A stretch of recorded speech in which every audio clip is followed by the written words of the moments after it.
Assalamualaikum warahmatullahi wabarakatuh. Waalaikumsalam. Waalaikumsalam warahmatullahi wabarakatuh. Innal hamdalillah nahmaduhu wa nasta'inuhu wa nastaghfiruh wa na'udzu billahi min shururi anfusina wa min sayyiati a'malina. Man yahdihillahu fala mudhillalah wa man yudlilhu fala hadiyalah. Asyhadu an la ilaha illallah wahdahu la syarikalah wa asyhadu anna Muhammadan abduhu wa rasuluh. Allahumma salli wa sallim ala nabiyyina Muhammadin wa ala alihi wa sahbihi ajma'in, amma ba'du. Bapak Ibu sekalian yang dirahmati dan diberkahi Allah Subhanahu wa taala. Alhamdulillah pagi hari ini kita bisa lanjutkan kembali kajian kita. Semoga Allah limpahkan rahmat dan keberkahan untuk kita bersama keluarga. Amin. Kita akan mendiskusikan, membahas tentang tema terus berupayalah mengasah hati agar hati selalu sehat. Bapak Ibu sekalian, bersandar pada sabda Nabi Shallallahu Alaihi Wasallam. Rasulullah Sallallahu Alaihi Wasallam bersabda, ketahuilah, sesungguhnya di dalam tubuh ada segumpal daging yang kalau dia baik, maka akan baik pula seluruh anggota tubuh. Dan kalau dia rusak, maka akan rusak pula seluruh anggota tubuh. Ketahuilah, dia adalah hati. Hadis muttafaqun alaih, yakni dari Bukhari Muslim, dari Ibnu Mas'ud sahabat Nabi sallallahu alaihi wasallam. Penjelasan Nabi ini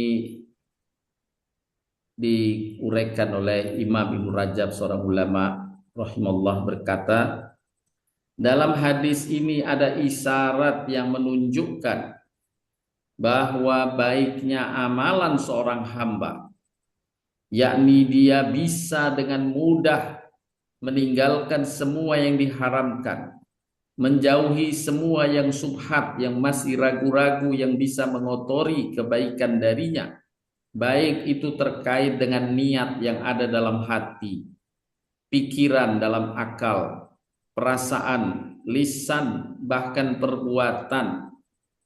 Semuanya itu akan sesuai dengan baiknya keadaan hati orang tersebut. Bila keadaan hatinya baik, maka terpancar kebaikan-kebaikan dalam seluruh aktivitas hamba tersebut. Baik aktivitas hatinya, aktivitas pikirannya, aktivitas lesannya, aktivitas perbuatannya. Ini yang dimaksud dari keterangan Nabi Shallallahu Alaihi Wasallam di atas, bahwa ada dalam tubuh manusia ini yang bila keadaannya baik akan baik, terpancar kebaikan pada diri orang itu, dan bila keadaannya rusak akan terpancar keburukan dari diri orang tersebut. Itulah hati, kata Nabi Shallallahu Alaihi Wasallam. Allah berfirman di dalam Al-Quran menegaskan tentang apa yang tadi disebutkan oleh Nabi Sallallahu Alaihi Wasallam dalam surat Asy-Syam. A'udzubillahi minasyaitonir rajim. Qad aflaha man zakkaha wa qad khaba man dassaha. Sesungguhnya beruntunglah orang yang mensucikan hatinya itu, dan sesungguhnya merugilah orang yang mengotorinya. Jika hati suci, yakni bersih, maka hati menjadi sehat. Sehatnya hati akan memancarkan kesehatan dari amal-amal kebaikan. Sebaliknya, kotornya hati akan menyebabkan hati menjadi sakit, dan sakitnya hati akan memancarkan perbuatan-perbuatan hamba yang buruk. Maka beruntunglah, kata Allah, orang yang selalu menjaga hatinya untuk tetap bersih sehingga hati menjadi selalu sehat. Dan merugilah orang yang mengotori hati, karena dengan kotornya hati hati akan tertimpa penyakit. Jika hati tertimpa penyakit, akan terpancar pula amal-amal perbuatan dari orang tersebut yang lebih banyak keburukannya. Sekali lagi Allah berfirman, qad aflaha man zakkaha wa qad khaba man dassaha. Beruntunglah orang yang mensucikan hatinya dan merugilah orang yang mengotori. Mari Bapak Ibu, kita upayakan menyambut seruan Allah ini untuk terus menjaga hati, membersihkan hati dari kotoran hati, dan kita berharap hati kita semakin dan sudah menjadi sehat, semakin sehat, kita terhindar dari penyakit hati. Hati yang dimaksud bukan hati dalam tubuh yang sifatnya fisik, tapi di sini hati maknanya rohani. Para ulama sebagian menyebutkan, karena Nabi menyebutkan hati itu di dada. Al-qalbu, hati itu fis sadr, ada di dada. Maka ada sebagian ulama yang mensarahkan atau menafsirkan keterangan Nabi bahwa hati itu ada di dada. Secara fisik hati itu ada di jantung. Ya, hati ada di jantung, dan juga kita sudah maklum bagaimana ada kesesuaian seperti yang disebutkan dalam hadis di atas. Saya akan kembali ke hadis ini. Ini kalau kita maknahi dalam sarahnya bahwa hati yang dimaksud kolbun di situ adalah jantung secara fisik, bukan hati dalam pengertian liver. Ketahuilah, sesungguhnya dalam tubuh ada segumpal daging yang kalau dia baik, maka akan baik seluruh anggota tubuh. Bila dia rusak, akan rusak seluruh anggota tubuh. Ketahuilah, dia adalah al-qalbu, yakni hati. Selanjutnya Bapak Ibu sekalian, seorang ulama besar Imam Ibnu Qayyim Al-Jauziyah rahimahullah dalam kitabnya Ikhatatul Lahfan, beliau menyampaikan bahwa di dalam Al-Qur'anul Karim Allah telah jelaskan keadaan hati manusia itu terbagi menjadi 3 keadaan.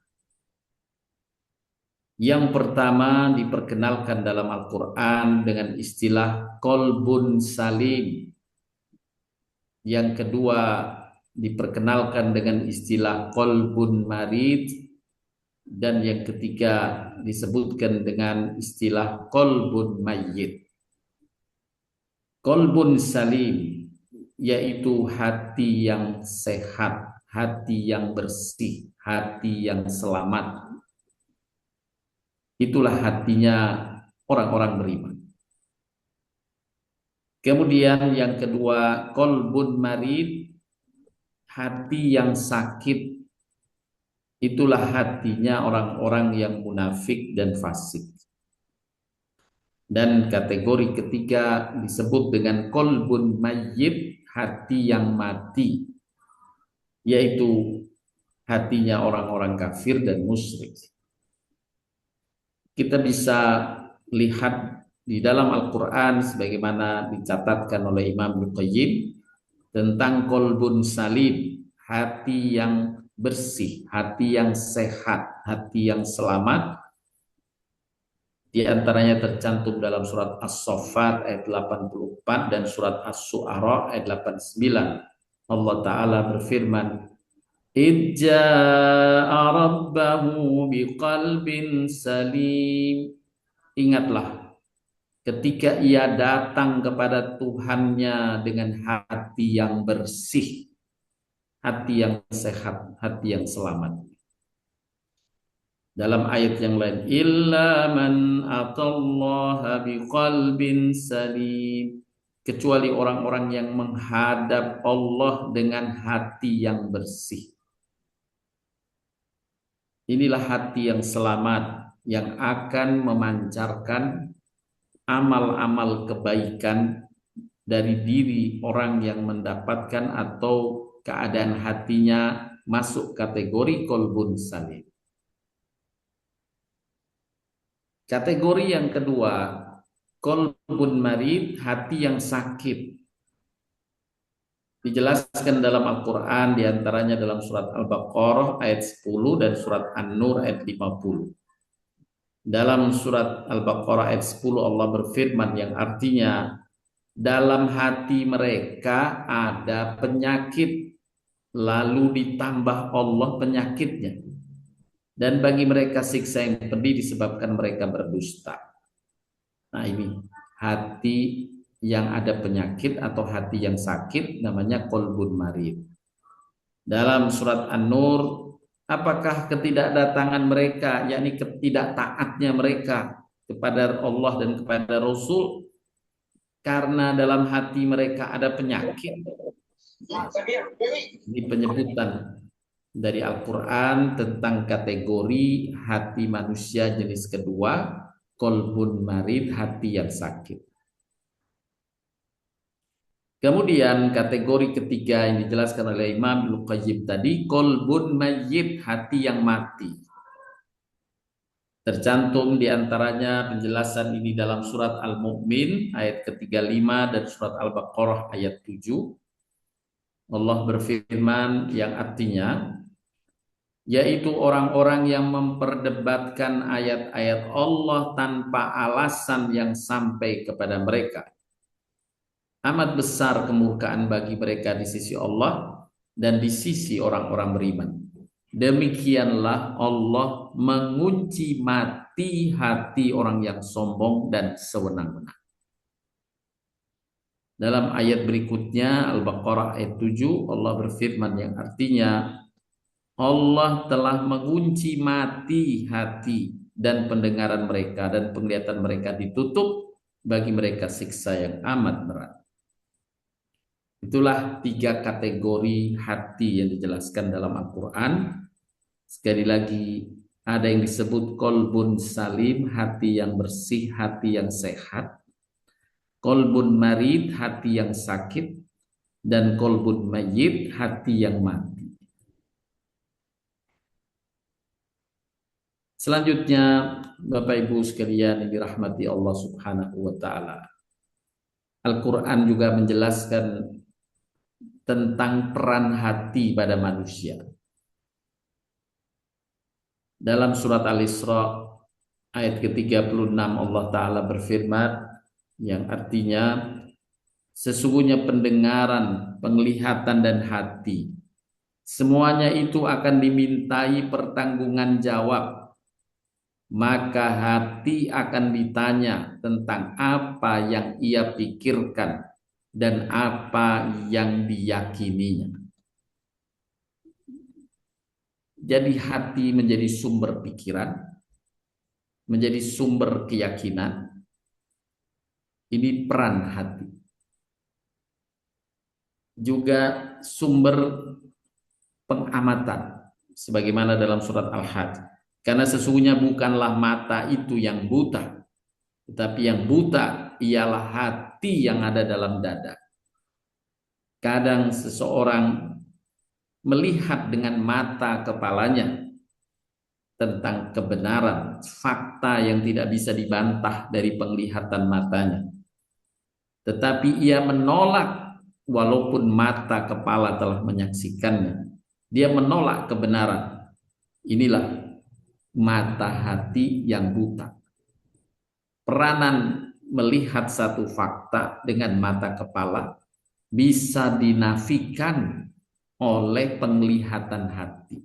Ini yang dimaksud dalam surat Al-Hajj. Sesungguhnya bukanlah mata itu yang buta, tetapi yang buta ialah hati yang ada di dalam dada. Selanjutnya Imam Ibnu Qayyim menyebutkan peran hati ini terbagi menjadi 3. Yang pertama, keputusan dalam keyakinan. Itu sumbernya ada dalam hati. Yakni seseorang meyakini sesuatu. Seseorang bisa membenarkan atau mendustakan sesuatu. Seseorang teguh hatinya atau seorang ragu-ragu Itu semua sumbernya adalah dalam hati.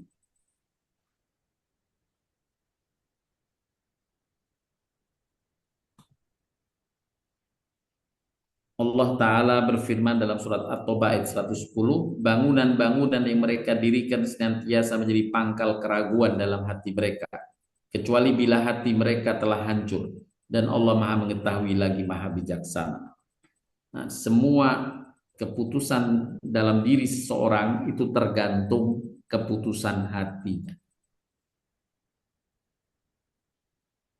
Keteguhan hati, sebagaimana difirmankan Allah menjelaskan tentang keadaan yang menimpa ibu Musa yang diuji ketika bayi Musa akan ditangkap oleh pasukan Firaun. Kemudian ibu Musa ini melarungkan saja bayi Musa ke dalam sungai Nil. Nah, dikisahkan di sini Allah menyebutkan, dan menjadi kosonglah hati ibu Musa. Sesungguhnya hampir saja ia menyatakan rahasia tentang Musa. Seandainya tidak kami teguhkan hatinya, supaya dia termasuk orang yang percaya kepada janji Allah. Nah, keteguhan hati meyakini apa yang Allah janjikan, itu adalah keadaan hati yang sehat, seperti yang dimiliki oleh ibunda Nabi Musa alaihissalam. Sehingga dengan keteguhan hati, yakin Musa akan selamat, bayi Musa ini selamat, dia diperintah untuk mengarungkan bayi itu ke sungai Nil. Dia lakukan itu. Dan itulah perjalanan hidup Nabi Musa yang Allah jaga, Allah selamatkan. Keteguhan hati, karena keadaan hati yang sehat. Kemudian peran yang kedua, perasaan, ya. Sedih, gelisah, semangat, gembira, lemah, mencintai sesuatu, membenci sesuatu, itu semua muncul dari keadaan hati. Allah Ta'ala berfirman diantaranya dalam surat Az-Zumar ayat 45, yang artinya, dan apabila hanya nama Allah saja disebut, kesal hati mereka. Kesal hati orang-orang tidak beriman kepada kehidupan akhirat. Dan apabila nama sembahan selain Allah yang disebut, tiba-tiba bergirang hati mereka. Nah, ini hati yang sakit, hati yang mati. Ketika nama Allah disebut malah kesal, kebenaran yang diungkapkan malah kesal, tapi kebatilan yang disebut malah bergirang hati. Jadi dia salah kaprah. Inilah hati yang tidak sehat, hati yang sakit, atau bahkan hati yang mati. Dia melihat kebenaran, tetapi menolaknya. Nah, itulah keadaan hati dalam mengungkap perasaan. Dia kesal pada sesuatu yang semestinya dia bergirang hati terhadapnya. Dan sebaliknya, dia bergirang hati pada sesuatu yang semestinya dia kesal. Kemudian peran yang ketiga, keputusan dalam perbuatan, baik dalam ucapan. Ya, ketika seorang yang hatinya sehat, dia akan mengikuti apa yang Allah perintahkan. Bahwa sesuatu ucapan ini buruk, dia akan bersabar. Ucapan ini baik, dia akan lakukan. Bersemangat hatinya untuk merealisasikan ucapan yang baik sesuai yang Allah dan Rasulnya perintahkan.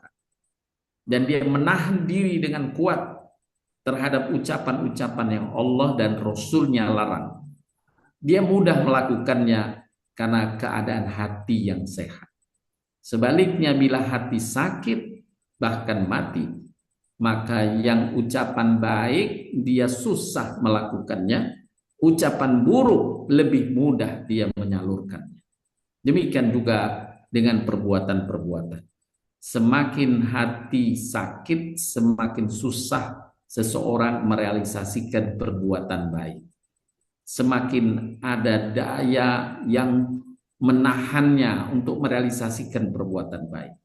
Sebaliknya, bila hati sehat, dia dengan mudah merealisasikan amal-amal kebaikan.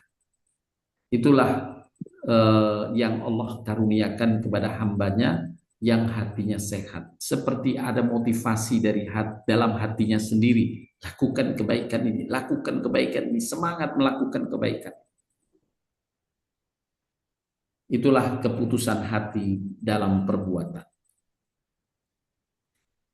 Selanjutnya, Bapak Ibu sekalian, Al-Quran juga dikuatkan oleh hadis Nabi, menjelaskan tentang sifat hati. Ya, ini perlu kita ketahui. Yang pertama, sifat hati hanya bisa diisi oleh satu gagasan saja. Itu sifat hati. Allah berfirman, Allah sekali-kali tidak menjadikan bagi seseorang dua buah hati dalam rongganya. Makna tafsir dari ayat ini yang menyebutkan Allah tidak menjadikan bagi seseorang dua buah hati dalam rongganya, bahwa hati hanya bisa diisi satu gagasan saja. Diumpamakan sifat hati itu seperti wadah yang ditempati butiran gandum, atau mungkin lebih mudah kita menyebutkannya misalnya dengan beras putih. Jadi gelas kita isi penuh sampai penuh ya dengan beras putih misalnya. Kemudian ditampungkan kepada gelas yang sudah terisi penuh itu beras hitam atau beras merah misalnya. Maka beras merah itu tidak akan masuk ke dalam wadah gelas yang sudah berisi gelas putih. Dia akan terjatuh ke kiri dan ke kanan dari gelas itu. Kalau kita kucurkan beras merah setelah beras putih sudah mengisi penuh. Nah, sebaliknya, kalau gelas itu sudah terisi penuh dengan beras merah, sudah sampai munjung ke atas, kemudian kita tuangkan ke dalamnya beras putih akan juga keluar, tidak akan bisa mengisi gelas yang sudah terisi beras merah. Itulah maknanya bahwa sifat hati hanya bisa diisi satu gagasan. Kalau kebenaran-kebenaran sudah mengisi penuh hati seseorang, maka dengan mudah orang tersebut menolak keburukan. Akan dengan sendirinya terpental itu keburukan. Kalau kebenaran sudah masuk memenuhi hati seseorang. Sebaliknya, bila keburukan atau kebatilan sudah mengisi penuh isi hati, kebenaran yang gamblang pun akan tertolak, tidak bisa masuk ke dalam hati.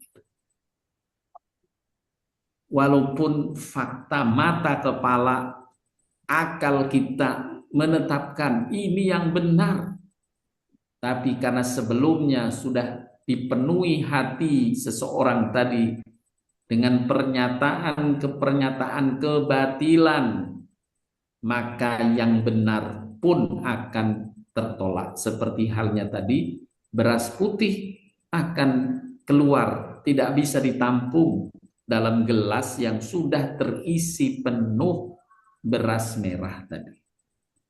Kebenaran tidak akan bisa masuk, susah masuknya, kecuali dipaksa dengan kuat, ya disisipkan. Nah, itulah sifat hati. Oleh karenanya, semoga Allah selalu berkahi kita.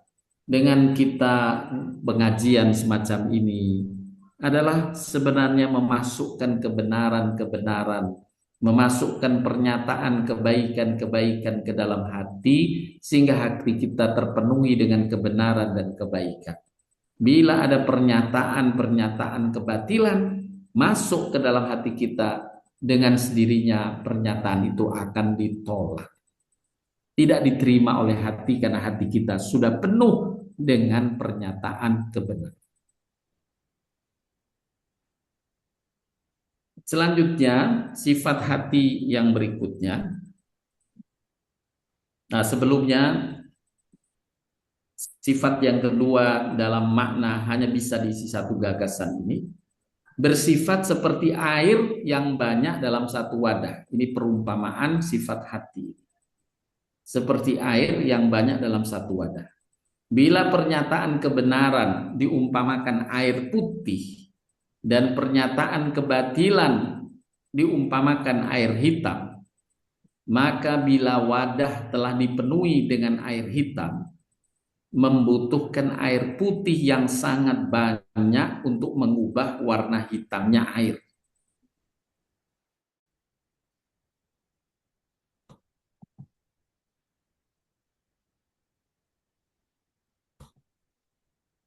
Baik, selanjutnya Bapak Ibu sekalian, tadi sifat hati yang diisi satu gagasan perumpamaan lain seperti air yang banyak yang berada dalam satu wadah, semisal dalam satu gelas tadi air putih. Ya, kemudian ada air berwarna hitam seperti halnya kopi misalnya. Maka bila wadah gelas tadi dipenuhi dengan air hitam kopi, yakni sebagai simbol keburukan-keburukan, pemikiran-pemikiran, keyakinan-keyakinan atau pernyataan keburukan, pernyataan kebatilan itu mengisi penuh hati, maka membutuhkan air putih yang sangat banyak untuk mengubah warna hitam air dalam gelas itu. Ya, supaya warna hitamnya hilang, kita guyurkan air putih yang banyak. Tetapi sebaliknya, untuk mengubah air putih yang ada dalam gelas yang sudah diisi air putih, mungkin cukup dengan memasukkan air hitam beberapa tetes saja. Kita teteskan saja tinta berwarna hitam misalnya dalam satu gelas air putih, maka warna air putih akan tercemar, ya, walaupun tidak sehitam tinta 2 tetes yang kita tuangkan, tetapi warna itu menjadi bernuansa hitam. Itulah sifat hati terkait dengan tanggapan pada kebatilan dan keburukan. Oleh karenanya jangan mengira keburukan yang kita masukkan ke dalam hati itu kan cuma 1 atau cuma 2 tetes. Tapi sifatnya seperti dalam ungkapan ini, seperti air yang banyak dalam satu wadah. Kalau ada tetesan warna hitam, air putih pun bisa tercemari.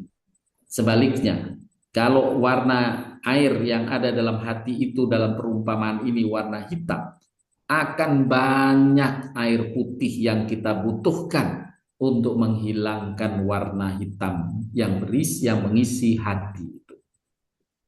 Oleh karenanya pesan dari sifat hati ini, kita hendaklah berhati-hati memasukkan pernyataan-pernyataan untuk diyakini dalam hati. Hendaklah yang masuk adalah kebaikan-kebaikan, pernyataan kebenaran saja. Karena pernyataan kebatilan itu bisa merusak keadaan hati, ya, dengan terutama diantaranya yang disebutkan oleh Imam Qayyim, pernyataan-pernyataan tentang kesirikan terhadap Allah Subhanahu wa Ta'ala. Itu bisa mengganggu hati walaupun sudah tertanam dalam hati banyak pernyataan kebenaran. Oleh karenanya beruntunglah bila seorang telah menjadikan hati terisi penuh dengan gandum putih atau dengan air putih, karena ia akan sulit dipengaruhi oleh kebatilan. Kalaupun pengaruh kebatilan itu masuk ke dalamnya, maka otomatis hati akan menolak dan memudarkannya pengaruh kebatilan. Ini sifat hati yang pertama yang disebutkan dalam ayat tadi. Allah sekali-kali tidak menjadikan bagi seseorang 2 buah hati dalam rongganya. Kemudian sifat yang kedua dari hati yang diungkapkan oleh Nabi Shallallahu Alaihi Wasallam, hati punya sifat mudah bolak-balik, ya, mudah bolak-balik. Ya muqallibal qulub, wahai zat yang membolak-balikkan hati. Allah menciptakan hati manusia itu cepat berbalik. Hari ini pagi hari disebutkan oleh Nabi dalam hadisnya, kelak akan datang suatu masa di akhir zaman. Pagi hari orang masih yakin dengan imannya, sore hari ia sudah menolaknya. Sore hari masih iman, tiba pagi hari sudah menolaknya. Begitu cepat perubahannya. Nah, itu juga sifat hati yang perlu kita waspadai. Nabi bersabda, sungguh hati anak Adam lebih cepat berbolak-balik dari periuk yang sedang sangat mendidih. Ya, meluapnya air mendidih itu. Ada yang saat di atas, tahu turun dia mutar ke bawah lagi. Nah, itulah sifat hati. Oleh karenanya berhati-hati kita menjaga hati kita agar tetap sehat.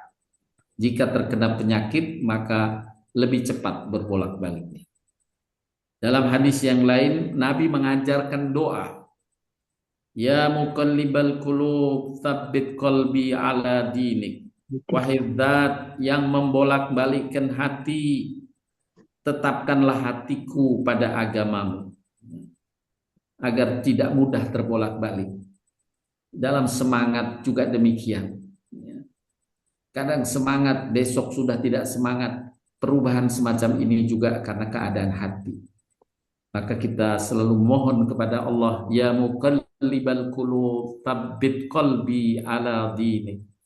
Ya wahai zat yang membolak-balikkan hati, istiqomahkanlah hatiku, tetapkanlah hatiku pada agama. Tetap semangat, tetap sehat, itulah yang kita mohonkan kehadirat Allah Subhanahu wa taala berkaitan dengan sifat hati kita yang mudah bolak-balik, perlu kita jaga. Selanjutnya, Bapak Ibu sekalian, masih berkaitan dengan hati ini. Imam Al-Qayyim juga Imam Ghazali menyebutkan bahwa Allah menjadikan hati ini ada pintunya. Tadi hati sebagai wadah, maka untuk bisa mengisi wadah ini melalui dua pintu. Pintunya yang pertama adalah akal, pintu yang kedua adalah rasa. Maka bila kita memasukkan ke dalam hati, lewatkan kedua pintu. Dan pintu-pintu ini ada kekhasan. Pintu akal ada kekhasannya, pintu rasa ada kekhasannya. Pintu akal kekhasannya dengan berpikir, pintu rasa kekhasannya dengan beramal. Jadi bahan yang sifatnya amal kita masukkan lewat pintu rasa. Bahan yang sifatnya pikiran maka kita masukkan lewat pintu akal. Ini yang diantaranya ditafsirkan atau dikaitkan oleh Imam Qayyim dengan surat Al-Imran ayat 190-191. Allah Ta'ala berfirman yang artinya, sesungguhnya dalam proses penciptaan langit dan bumi dan dalam pergiliran siang dan malam adalah tanda-tanda bagi ulul albab, orang-orang yang mendapatkan gelar ulul albab yang pernah kita bahas sebelumnya. Siapa mereka? Yaitu orang-orang yang mengingat Allah saat berdiri, saat duduk, saat berbaring, yakni berzikir kepada Allah. Dan ini bentuk amalan, ya, amalan zikir. Subhanallah, subhanallah, alhamdulillah, alhamdulillah, alhamdulillah. Ini memasukkan, ya, sesuatu keyakinan kepada Allah melalui pintu rasa dengan amalan zikir. Kemudian yang kedua, lanjutan dari ayat ini, dan mereka itu berupaya memikirkan penciptaan langit dan bumi. Inilah pintu pikiran melalui pintu akal. Jadi zikir itu sebagai amalan melalui pintu rasa, sedangkan mikir melalui akal, melalui pintu akal. Semuanya akan masuk ke dalam hati. Akhirnya hati menyimpulkan, mendapatkan masukan seraya berkata, ya Tuhan kami, tiadalah Engkau menciptakan ini semua dengan sia-sia.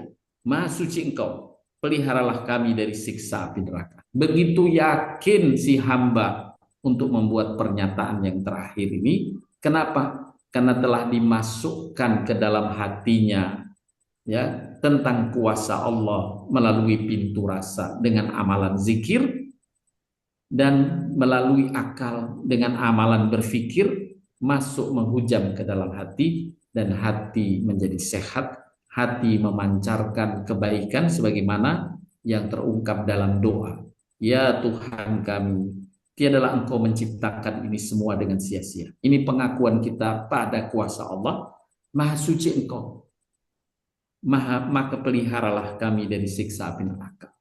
Akan terpancar amal-amal yang menghindari keburukan-keburukan, kebatilan-kebatilan yang akan menjerumuskannya ke dalam neraka. Lebih lanjut penjelasan para ulama di antara Ibnu Qayyim tentang pintu hati, akal makanannya adalah ilmu. Jadi kalau kita ingin memasukkan ke dalam hati melalui pintu akal, maka masukkanlah ilmu.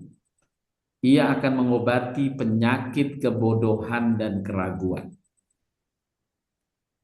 Kemudian pintu rasa, makanannya adalah amal baik, baik terkait dengan amal hati seperti halnya tadi rasa, berzikir, ya. Amal lisan dan amal badan. Ia akan mengobati penyakit hati, baik iri, dengki, suka mengeluh, malas, kikir, dan sebagainya. Inilah dua pintu hati, akal dan rasa.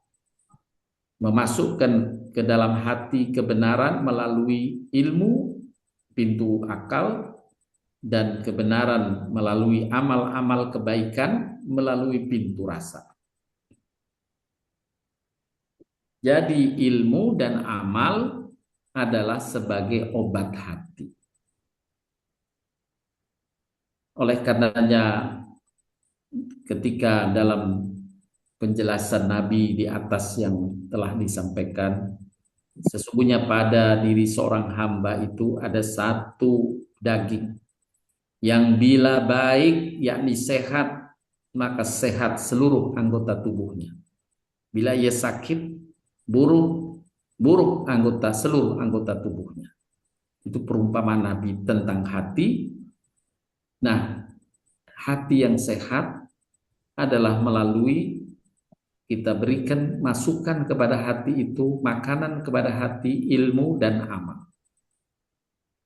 Oleh karenanya ketika Islam diserukan oleh Allah kepada Nabi Muhammad SAW untuk disampaikan kepada umatnya, ayat yang pertama kali Allah turunkan adalah berkaitan dengan ilmu. Bacalah, Iqra bismi rabbikal ladzi khalaq. Bacalah dengan menyebut nama Tuhanmu yang menciptakan. Dia Allah menciptakan manusia dari segumpal darah.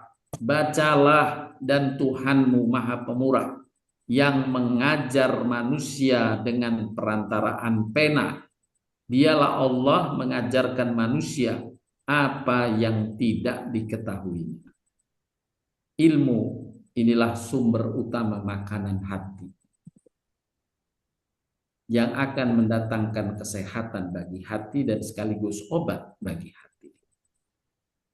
Dalam ayat yang lain Allah berfirman dalam surat Al-Ankabut 49 yang artinya sebenarnya Al-Quran itu adalah ayat-ayat yang nyata dalam dada orang-orang yang diberi ilmu. Karena memang Al-Quran itu sendiri sumbernya ilmu. Ilmu tanziliyah khususnya.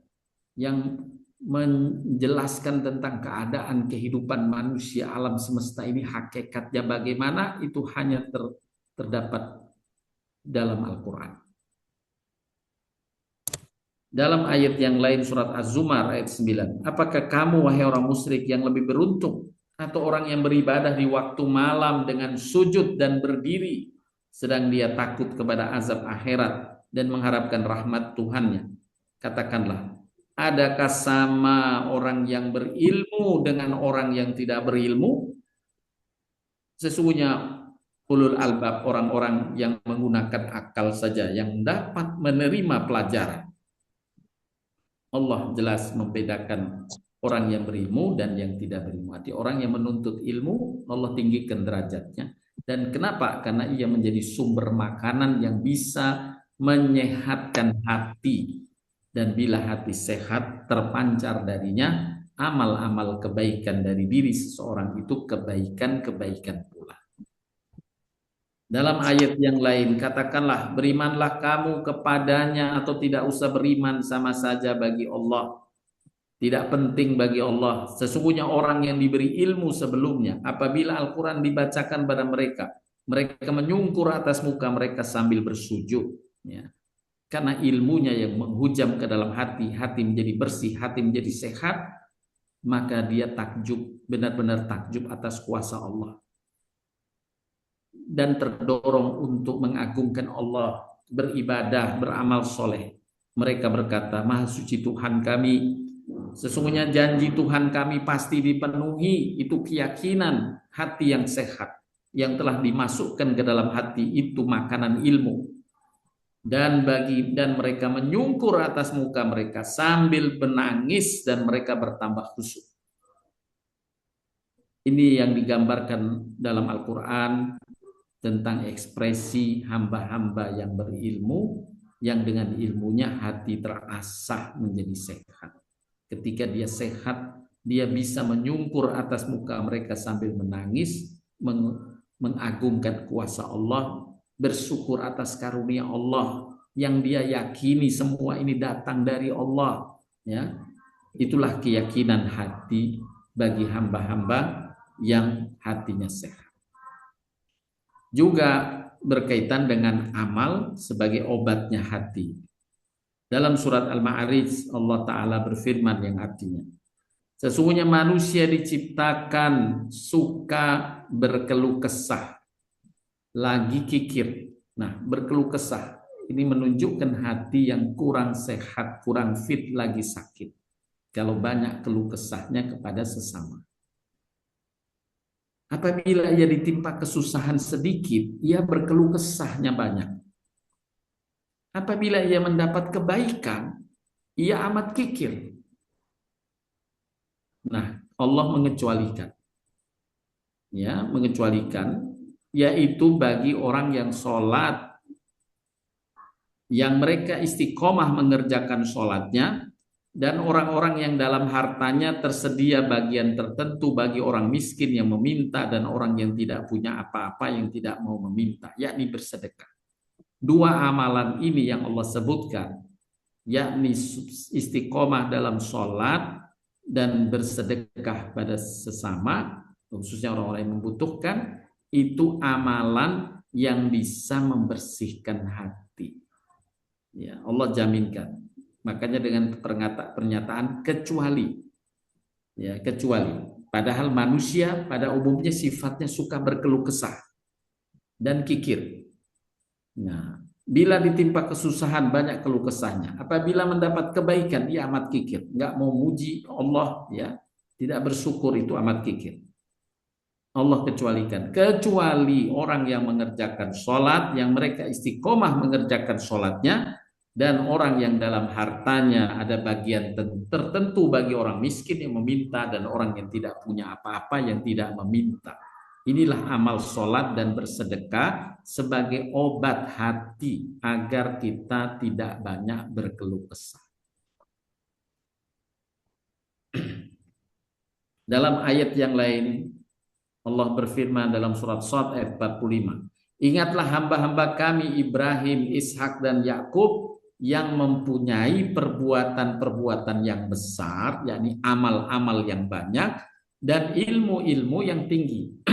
Inilah yang oleh Imam Qayyim disebutkan bahwa hati manusia yang sehat harus terus memasukkan makanan ke dalam hati berupa ilmu-ilmu dan amal-amal yang besar. Semakin banyak amal, semakin terus ilmu masuk, mantap hati, sehat hati, hati menjadi selamat dan menjadi sumber utama untuk melakukan kebaikan-kebaikan dalam kehidupan. Juga dalam surat Al-Kahfi ayat 65, lalu mereka bertemu dengan seorang hamba di antara hamba kami yang telah kami berikan padanya rahmat dari sisi kami dan yang telah kami ajarkan kepadanya ilmu dari sisi kami. Inilah pentingnya ilmu dan pentingnya terus amal kebaikan itu sebagai makanan hati. Kemudian diungkapkan juga dalam beberapa hadis tentang contoh-contoh hati yang sakit dan hati yang mati. akan terwujud atau akan muncul semacam ini. Hati itu sakit bila tanpa makanan ilmu dan amal. Ada orang yang berilmu tanpa amal, tidak mencukupi. Juga ada orang yang beramal tanpa ilmu, juga tidak mencukupi. Apalagi keduanya tidak ada. Tanpa ilmu juga tanpa amal, pasti tidak mencukupi untuk menjadi obat hati, untuk menjadi penyehat hati. Penyehat hati membutuhkan dua resep. Satu ilmu dan yang kedua amal. Duanya harus digabungkan bersama. Terus mengilmui dan terus istiqomah dalam beramal. Itulah yang menyebabkan hati menjadi sehat. Bila ilmu amal ini terus tergelontorkan ke dalam hati, hati menjadi sehat, maka perumpamaannya seperti kita memasukkan ke wadah hati itu air putih yang jernih atau beras putih, ya, yang tidak bisa atau sulit dimasuki beras yang berwarna hitam karena sudah terpenuhi semua dengan warna putih. Tetapi kita tetap waspada dan hati-hati karena bisa jadi tinta berwarna hitam diteteskan ke dalam hati yang bisa mencemari air putih yang sudah memenuhi hati kita. Tetap waspada terkait dengan penyimpangan-penyimpangan itu. Selanjutnya, Bapak Ibu sekalian yang dirahmati dan berkahi Allah Subhanahu wa taala. Setelah kita mengetahui bahwa hati agar bisa terjaga terus kesehatannya, terus kita masukkan ilmu, tuntut ilmu, dan terus istiqomah dalam beramal, kita diingatkan jangan sampai kita memasukkan kotoran ke dalam hati. Kotoran hati akan menyebabkan munculnya penyakit dalam hati. Kekotoran hati itu disebutkan diantaranya ada 3 hal yang diingatkan dalam Al-Quran. Yang pertama, kebodohan. Lawanlah kebodohan dengan ilmu. Masukkan ilmu, jangan biarkan kebodohan masuk ke dalam hati. Karena kebodohan adalah sumber kotoran hati. Yang kedua, ketamakan terhadap kehidupan dunia. Ketamakan juga adalah racun bagi hati. Yang ketiga, kesombongan juga menjadi kotoran hati yang akan merusakkan hati. Kesombongan itu semisal tinta berwarna hitam tadi yang bisa mencemari hati yang sudah terisi air putih yang jernih. Hanya dengan 2 tetes tinta berwarna hitam akan warna putih air akan tercemar. Inilah 3 hal yang diingatkan oleh Allah dalam Al-Quran yang menjadi pengotor hati. Kebodohan, ketamakan, dan kesombongan.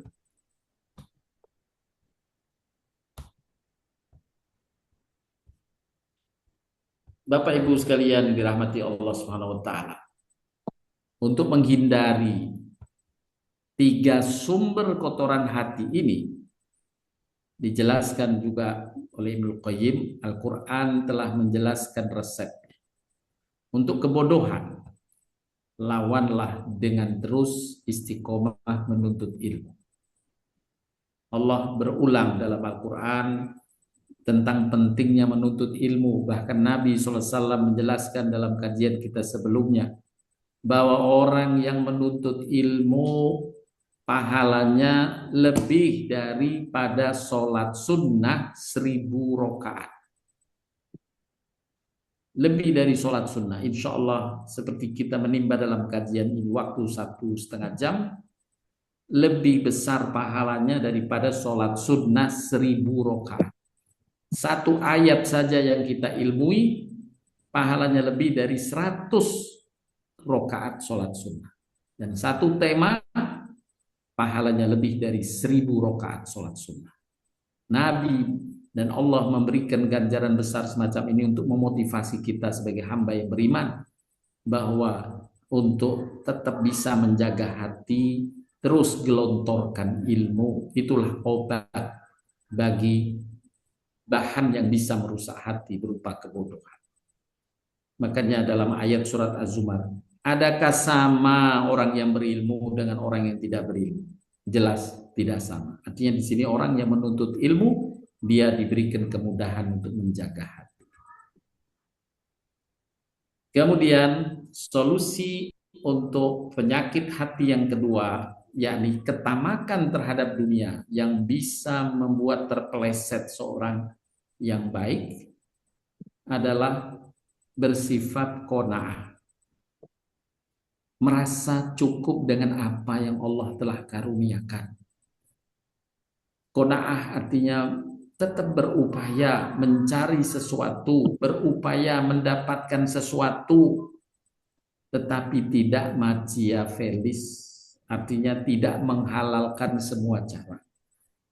Menghalalkan semua cara adalah bentuk ketamakan.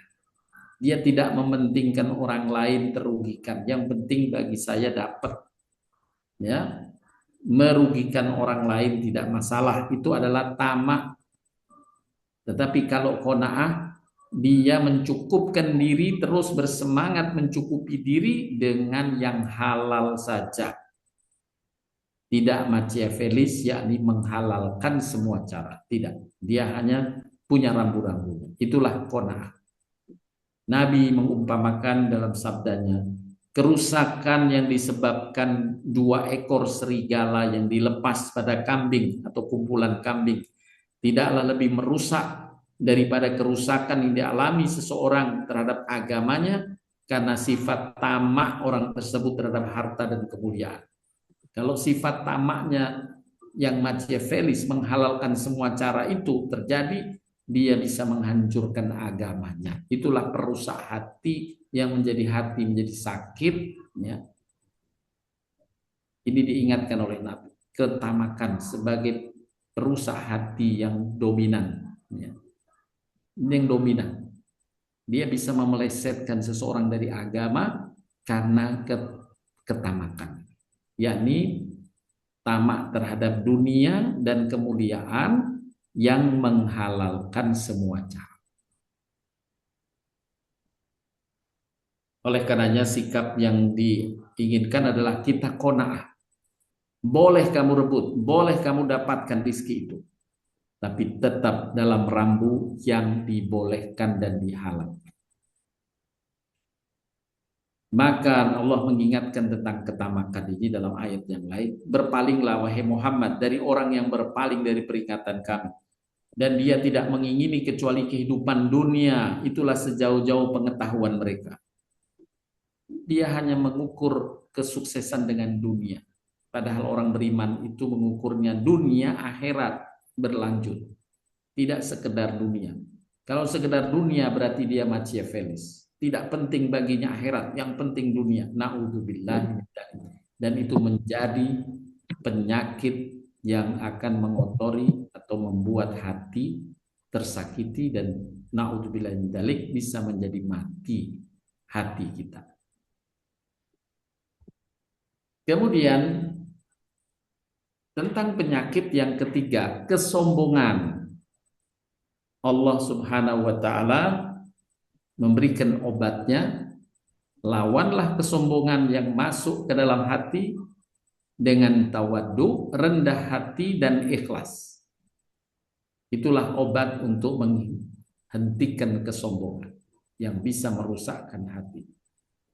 Karena sumber fitnah hati adalah kesombongan. Maka obatnya adalah sekali lagi tawadhu, rendah hati dan ikhlas. Allah berfirman dalam surat Luqman ayat 18, jangan kamu memalingkan mukamu dari manusia karena sombong, dan jangan kamu berjalan di muka bumi dengan angkuh. Sesungguhnya Allah tidak menyukai orang yang sombong lagi membanggakan diri. Allah tidak suka pada kesombongan. Dalam ayat yang lain, orang-orang yang memperdebatkan ayat-ayat kami tanpa alasan yang sampai kepada mereka, amat besar kemukaan Allah bagi mereka di sisi orang yang beriman dan sisi orang-orang beriman. Demikianlah Allah mengunci mati hati orang yang sombong dan sewenang-wenang. Allah mengunci mati karena penyakit kesombongan sudah masuk, akhirnya hatinya menjadi mati. Kenapa? Karena kesombongan.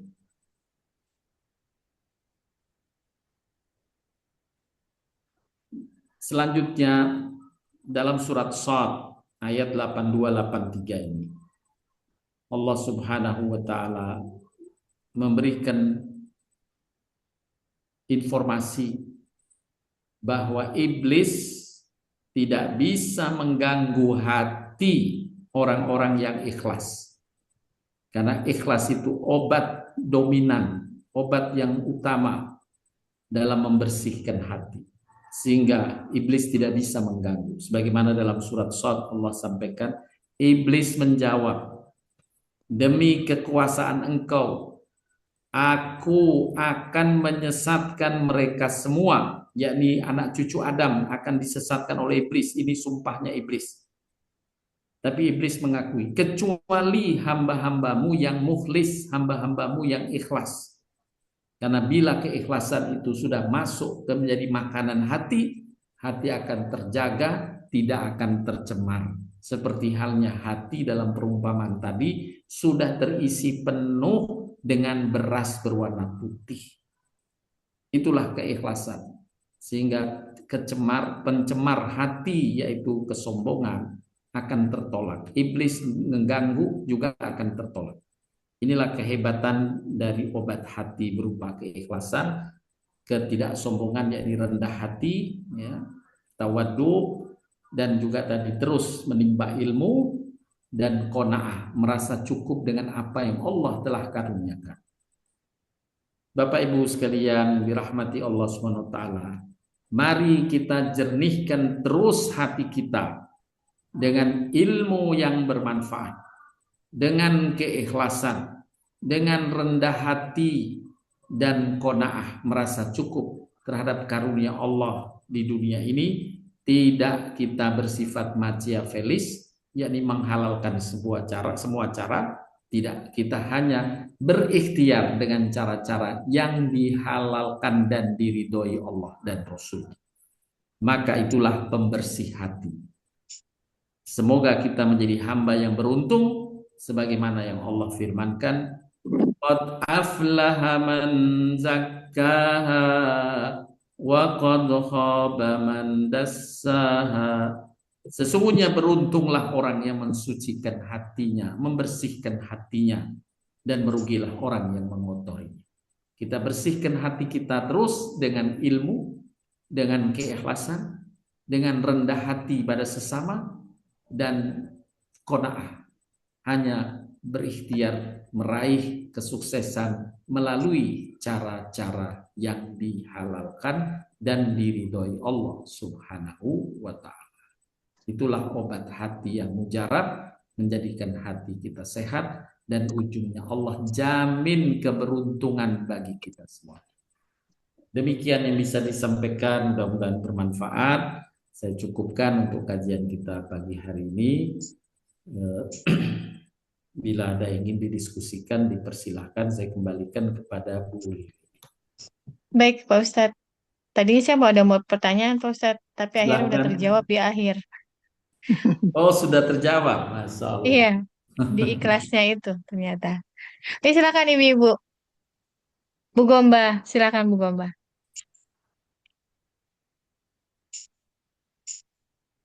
Baik, Mbak Lili, matur nuwun.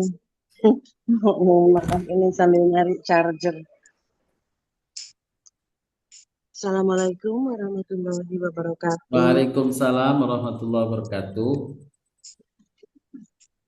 Matur nuwun atas pendalaman-pendalaman yang Ustadz Farhad berikan, terutama tentang ilmu dan amal. Ini Ustadz, pertanyaan saya adalah, ada pernyataan bahwa sangat sia-sia punya ilmu tapi tidak beramal, dan beramal tapi tanpa ilmu. Mohon maaf kalau ada beberapa kata-kata yang nggak baik gitu. Baik. Seseorang yang beramal, bagaimana dia bisa melakukan amal kalau dia nggak punya ilmu? Ya, Jadi kalau orang beramal pasti dia berilmu. Itu satu. Sambungannya adalah, apakah dapat dikatakan bahwa Nyun Sewu orang-orang yang mendapatkan hartanya dari sesuatu yang mensengsarakan orang lain, lalu dia beramal, apakah itu yang dimaksud dengan orang beramal tanpa ilmu? Begitu Ustadz, terima kasih. Baik, terima kasih. Jadi memang ada orang yang tadi beramal tapi tanpa ilmu. Contoh sederhana sebenarnya seperti Nabi pernah menegur seorang sahabatnya yang dia niatnya mau beramal kebaikan, yakni puasa setiap hari. Ya, puasa setiap hari. Kemudian ketika ia mengungkapkan kepada Nabi, Nabi mendengar, Nabi menegurnya. Ya. Juga Nabi pernah menegur sahabatnya yang sholatnya sepanjang malam. Dia semangat beramal, sholatnya sepanjang malam. Ditegur juga oleh Nabi.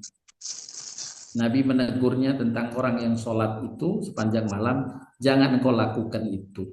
Karena pada dirimu ada hak Allah, ada hak dirimu, dan ada hak keluargamu. Artinya ada hak Allah itu sholat. Ada hak dirimu istirahat dan tidur malam. Ada hak keluargamu, kamu bercengkrama dengan keluargamu, saling support pada keluargamu. Nah itu diluruskan oleh Nabi. Ada semangat amal, tapi karena tidak pakai ilmu menjadi masalah. Ya, tidak mungkin orang sholat, dia mau rajin sholat.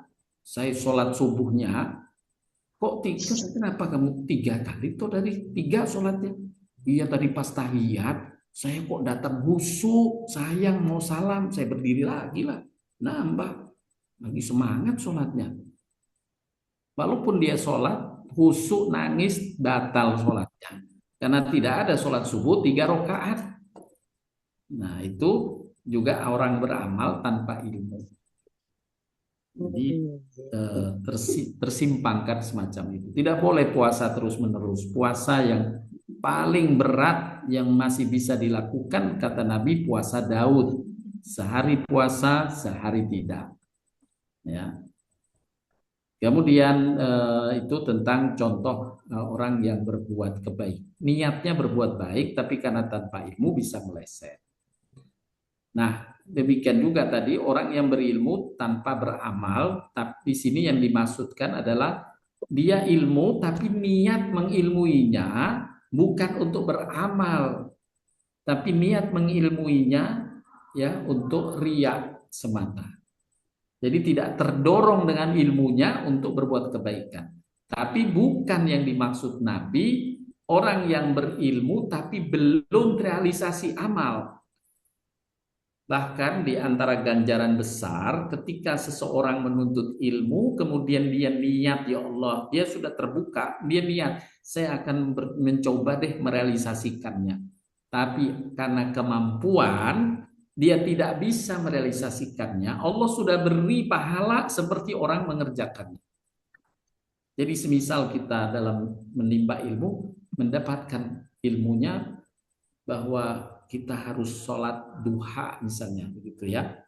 Wah ternyata sholat duha ganjarannya besar seperti kita bersedekah sehari itu 360 kali. Itu ilmunya. Wah saya niat besok. Masih pental beberapa.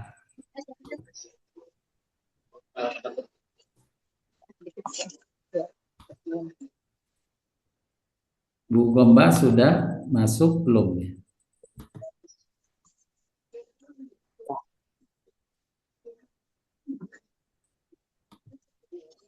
Nah, sudah. Alhamdulillah Bu Gomba sudah bergabung kembali.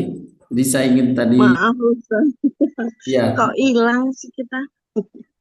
Maaf, mohon maaf. Iya. Ya, saya lanjutkan tadi. Jadi ada orang yang berilmu tapi niatnya semata-mata untuk keriaan, tidak untuk memotivasi diri beramal.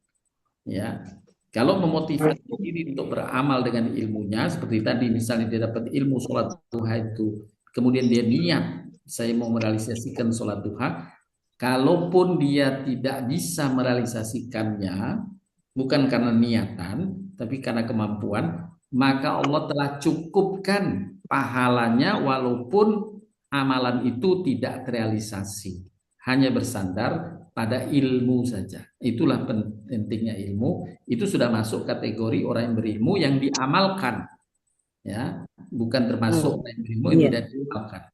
Kalau yang dimaksud berilmu tapi tidak diamalkan karena niatnya nggak mau beramal, ya. Saya yakin kita semua ingin beramal, tapi karena kan amalnya banyak sekali, kadang kita memilih mana yang prioritas-prioritas. Nah, itu bagian dari kemampuan kita merealisasikan amalan. Tapi dengan mengilmui sudah diberikan ganjaran, selain ganjaran berilmunya, juga diberikan ganjaran niat baik untuk merealisasikan ilmu itu, walaupun belum terrealisasi, telah dicatat pahalanya. Begitu, Bu Dek, Goma. ya Ustaz. Terima kasih. Jadi itu juga yang mendapatkan harta atau barang untuk beramal, tapi mendapatkannya tidak halal. Itu juga Betul, tidak ya. berilmu Kan Nabi tetapi jelas beramal itu ya menjelaskan, Ustaz. ya, tidak tidak diterima satu amalan orang, misalnya bersedekah, bahkan yang besar saja, misalnya bersedekah masjid, ya, masjid itu amal jariah. Orang membangun masjid dari uang korupsi itu nggak dapat pahala apa-apa, dosanya tetap, tapi Aduh. pahalanya nggak nambah, walaupun dia Ya bangun Ustaz. masjid. Tapi kalau misalnya karena dia niat baiknya lalu sehingga eh, betul tanpa ilmu, tetapi dia melakukan sampai 3 kali suatu sholat yang harusnya 2 kali, itu sudah termasuk dosa atau pembiaran saja oleh Allah Ustaz? Ya, kalau dia tidak mengilmui, maka dia termasuk dosa tidak menuntut ilmunya, karena perintah menuntut ilmu itu kan satu Hmm, kewajiban. Ya, iya, iya. tuntutlah Baik. ilmu, ya, dari engkau di buayan sampai engkau masuk liang lahat. Jadi menuntut ilmu itu berketerusan, tidak berhenti. Dari saat buayan bayi itu sendiri sudah dimasukkan ilmunya, kan, ilmu bicara, ilmu ini macam-macam, terus bergulir sampai jangan berhenti sampai masuk ke liang lahat. Nah, itu semangat untuk menuntut ilmu didorong oleh Nabi SAW sebagai kewajiban. Begitu, Bu Gomba. Iya Ustaz, matur nuwun. Bagi saya itu perlunya karena menjelaskan kepada anak-anak yang sudah dewasa tetapi memang belum banyak tentang ilmu. Jadi memang mesti cari akal atau cari logika sehingga mereka bisa Iya, menerima gitu Ustaz. iya, iya. Matur nuwun. Sami-sami, Bu Assalamualaikum Gomba. warahmatullahi wabarakatuh. Salam warahmatullahi wabarakatuh. Pak Ustadz, ada pertanyaan dari Ibu Betty.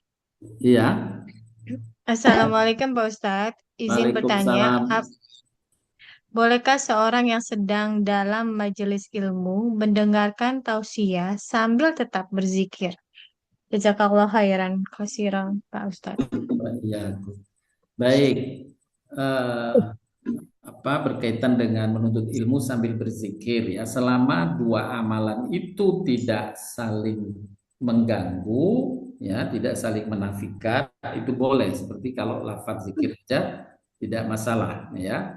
Artinya sebenarnya, tapi zikirnya tidak boleh keras, ya, seperti itu sudah mengganggu majelis misalnya, ya, itu yang ditegur, nggak bisa.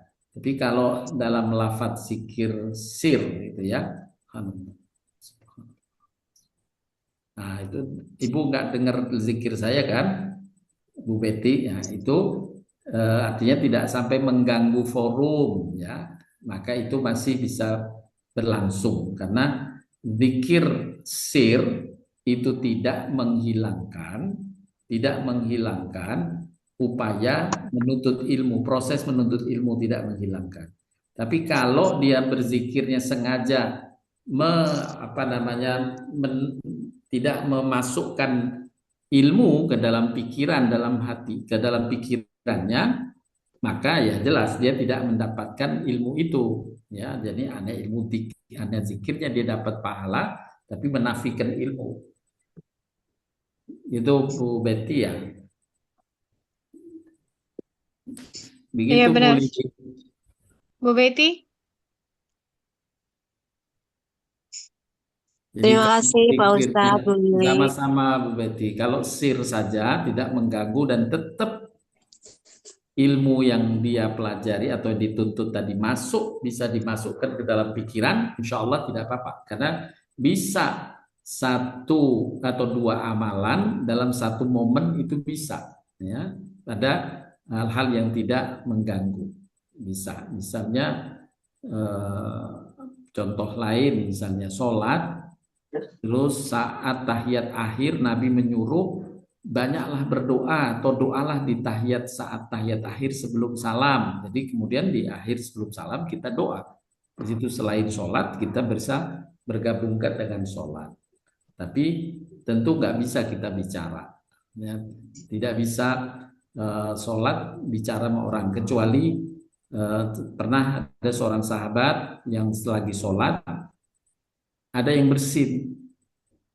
Kemudian dia membaca Alhamdulillah. Dijawab oleh jamaah sebagai yang satu, Yarhamukallah. Nah, Nabi waktu itu jadi imam. Setelah selesai sholat, Nabi menegurnya. Ya, karena contoh itu tidak bisa. Artinya tidak bisa digabungkan antara sholat dengan kemudian mau mendoakan saudaranya yang bersin Yarhamukallah. Pada amal-amal tertentu masih bisa, tidak saling mengganggu, tapi pada amalan tertentu mungkin karena saling mengganggu tidak bisa terrealisasi amalan itu. Begitu Bu Betty. Ya Pak Ustadz, terima kasih Pak Ustadz. Sama-sama. Assalamualaikum. Silakan yang lain masih ada? belum ada lagi. Silakan Ibu yang lain.